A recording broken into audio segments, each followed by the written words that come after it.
Salut tout le monde, salut les gratteurs, salut les gratteuses, ici Cédric, j'espère que vous allez bien. Alors je vous présente aujourd'hui mon tuto 174 et on va travailler Il y a de Jean-Jacques Goldman. C'est un morceau qui est apparu sur l'album Entre gris clair et gris foncé de 1987. C'est un morceau acoustique qu'on va donc décortiquer sur plusieurs cours, en fait sur 3 cours. Et aujourd'hui on va s'attacher à travailler l'intro et le couplet. Alors en fait, pour ceux qui connaissent bien Jean-Jacques Goldman, surtout sur les morceaux acoustiques, en fait il a une manière très particulière de jouer. C'est-à-dire que quand il fait du picking, donc des arpèges, il ne joue pas tout au doigt. En fait, il tient son médiator entre le pouce et l'index. Et en fait, après, c'est un petit peu un mystère pour moi. J'ai pas spécialement étudié de près le sujet. Pourtant, j'ai quand même regardé pas mal de vidéos. Et j'ai toujours pas trouvé exactement sa combine de jeu au doigt de la main droite. Donc bon, en tout cas, moi je vais le faire au doigt. J'ai réussi à trouver un backing track, enfin pas un backing track, mais quelqu'un qui le jouait au piano en instrumental sur internet. Donc comme je ne suis pas chanteur, ça m'a permis d'avoir aussi une base d'accompagnement. Donc vous allez pouvoir entendre sur la démo couplet et refrain, et puis on va reparler de tout ça pendant les explications. Donc une petite démo, il y aura une tablature juste de l'introduction pour qu'on capte bien ensemble le mouvement de la main droite, et puis je vous explique tout ça. C'est parti!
Alors oui, deux, trois petites choses avant de démarrer. En fait, le choix de la guitare est fondamental. Moi, en fait, la guitare que j'utilise à 99% sur mes vidéos, c'est plutôt, je dirais, une guitare confidentielle, c'est-à-dire qu'elle n'a pas beaucoup de projection, et ce qui fait que quand je fais les basses naturellement, en fait, elles sonnent déjà un petit peu étouffées. D'autant plus aussi que ce sont de très vieilles cordes, d'ailleurs je vais les changer je pense pour la prochaine fois, histoire qu'il y ait un petit peu plus de projection. Mais c'est-à-dire que c'est une guitare naturellement, vous voyez les basses sont très soft. Donc en fait, en fonction de la guitare que vous avez, effectivement le rendu des basses sera différent. En fait, je ne sais pas exactement quelle est l'essence du bois de ma guitare, mais si vous avez une guitare en épicéa, avec une caisse en épicéa, tout de suite le son est beaucoup plus claquant. Hein, ça c'est pas du cèdre, mais je pense que c'est un essence de bois assez proche, qui fait que le son est plutôt rond, moelleux, et pas claquant comme des guitares que j'ai pu avoir en épicéa. Voilà.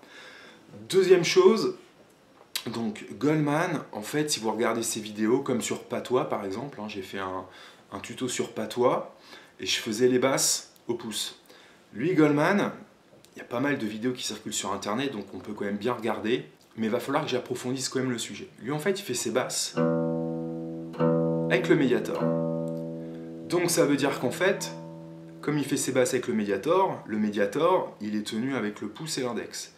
Ça veut dire qu'il gère le reste avec, sur le majeur et l'annulaire, le petit doigt, j'en sais rien. Mais je vais approfondir le sujet d'ici quelques mois et j'essaierai de vous tenir au courant.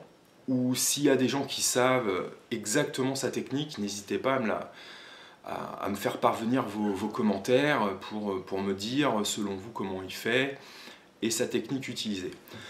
Donc à vrai dire, en fait, je la connais pas bien.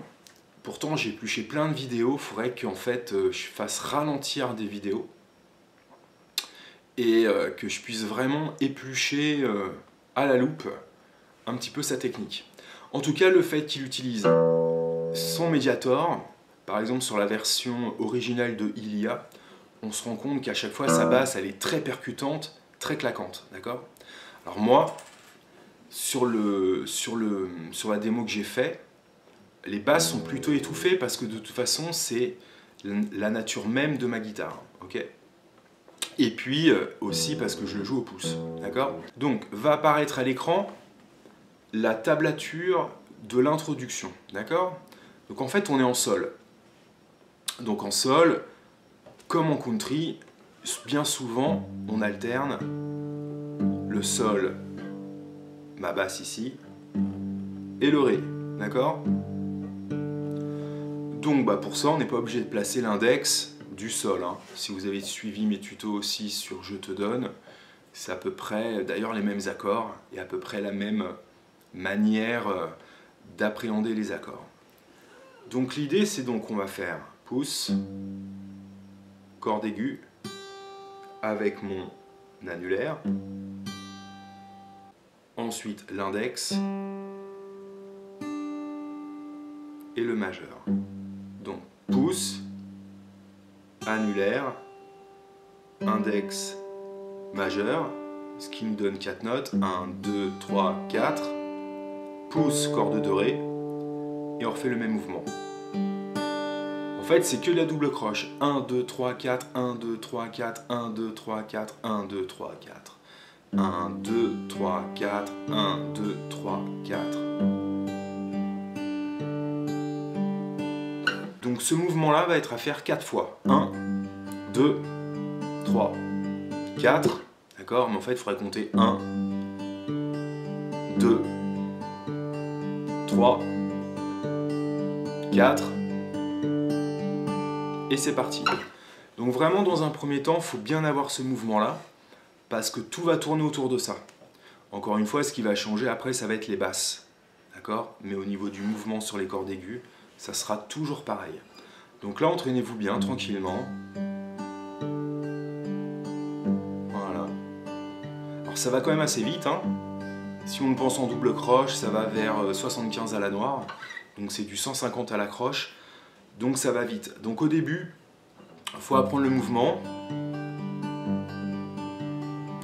Et moi ce que je vous conseille un petit peu aussi, c'est comme quand on fait de la guitare électrique et par exemple qu'on fait du tremolo picking, comme ça. À un moment donné, il faut vraiment avoir la main super légère. D'accord? Plus votre main va être légère et plus vous allez pouvoir jouer vite et longtemps. Donc le but du jeu, c'est vraiment d'être à l'aise avec ça et de commencer un petit peu à le speeder. D'accord? Un petit peu plus vite.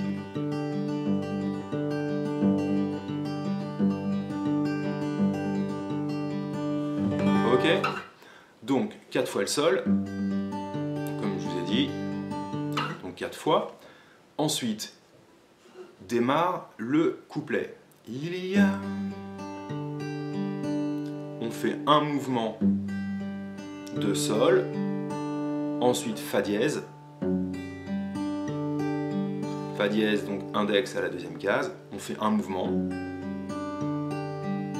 ensuite on fait mi mineur 7, donc vous voyez qu'en fait on garde toujours nos deux doigts ici,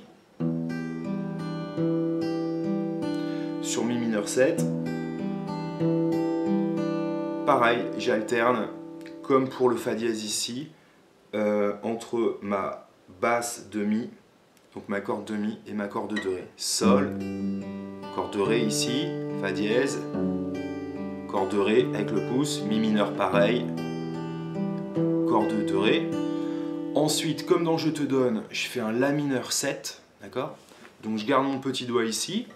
Imaginons que je fais un la mineur normal ici, sans mon troisième doigt, d'accord? Donc ça me donne cette position-là, comme un la mineur, je retire mon troisième doigt et je laisse mon petit doigt sur la petite corde. Donc là, je vais alterner sur l'accord de Do, La et de Ré. Ensuite, je vais faire un Sol, basse de Si, on en a déjà parlé. C'est comme un Sol, mais ma basse sera avec mon index du Sol, enfin de mon accord de Sol, donc c'est-à-dire la deuxième case sur l'accord de Do, La. Donc même principe, là j'alterne l'accord de Do, La et de Ré. Ensuite, je fais mon Do add 9. Hein, c'est comme mon Sol mais plus bas. Là, je vais faire Ré 4 et Ré. D'accord? Ensuite, je fais un accord de Mi mineur de base. Là, j'alterne entre ma corde de Mi et de Ré. La mineur, normale. Sol basse de Si.